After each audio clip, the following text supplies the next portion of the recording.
سلام كدب ujeedadii ama mawduucu aynu maanta halka isugu nimi raggii ugu horeeyay ayaa sheegay si fiican u sharxay waxaynu maanta isugu nimi dhagax dhigga ama daahfurka master balaanka ama qorshe magaaleedka magaalada Salaxley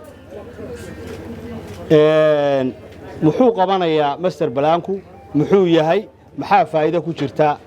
intaana raggii ugu horeeyay ayaa si fiican u sheegay haddaan se wax ku dardaro oo naaxnaaxiyo master balaanku magaaladu waxa koobaad uu qabanaya waxa weeye inay Salaxley noqoto magaalo leh dhammaan adeegii arrimaha bulshada halkan iga dambaysa waxa ku calaamadsan cusbitaalkii waalida garoonkii kubadda xabaalu halkay noqonayaan halka xoolaha lagu qalaya halkay noqonayso muxuu ahaa wax kasta oo magaaladaas u baahan tahay jaamacadihii iskuuladii xafiisyadii sida ay u degayso ayaa ku yaala marka ay qorshahaasu jiro waxa fududaanaysa in la fuliyo oo dhulkii laga fulin lahaa uu u bannaan yahay haddaan cusbitaal dhisayo iyo haddaan iskuul dhisayo iyo haddaan garoon kubadda dhisayaba qodobka labaad waxay faa'iido yeelanaysaa magaalo wadooyin leh oo adoo jooga Ingiriiska lagu siin karo adreeska gurigaagu kaga yaalo magaalada Salaxley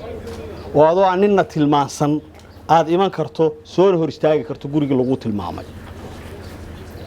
master balaanku waxa ku soo kordhin doona dhaqaalaha waxbarashada iyo horumarka magaalada haddaba su'aasha taala waxa weeye maxaa la gudboon reer Salaxley maxaa laga doonayaa marka koobaad waxa laga doonayaa qorshaha magaaladooda loo sameeyo inay la shaqeeyaan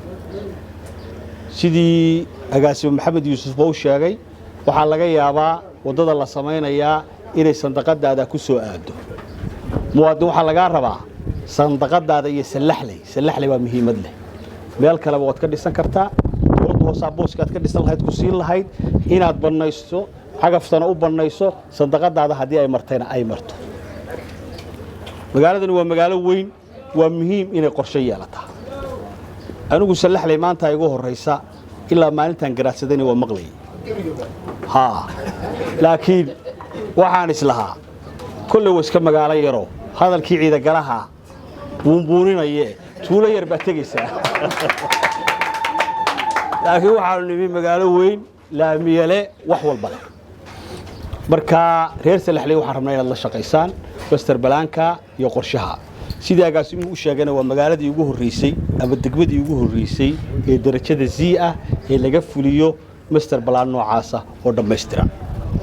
inta uu dhamaanayo anagu waa wadaynaa waana joogaynaa injineerada iyaduna waa ka shaqeynaynaa idinkuna waxaynu ku ballamaynaa inaad si fiican noola shaqeysaan waxaan u mahad celinayaa maayirka magaalada sidii la sheegay 4 bilood buu joogay halkan aynu maanta ku qodbadaynayno isaga dhisay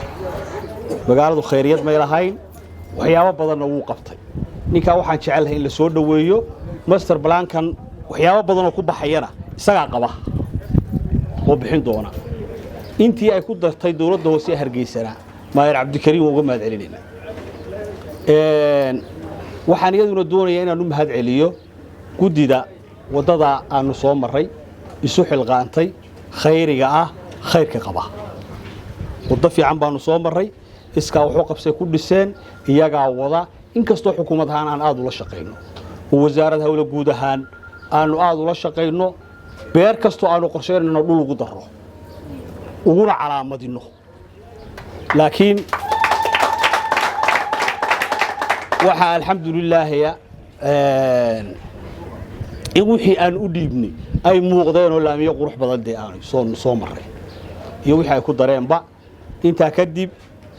siyaasadda waxa si fiican uga hadlay agaasimo maxamed yuusuf la idin la dardaarmi maayo cidii wax idin qabatay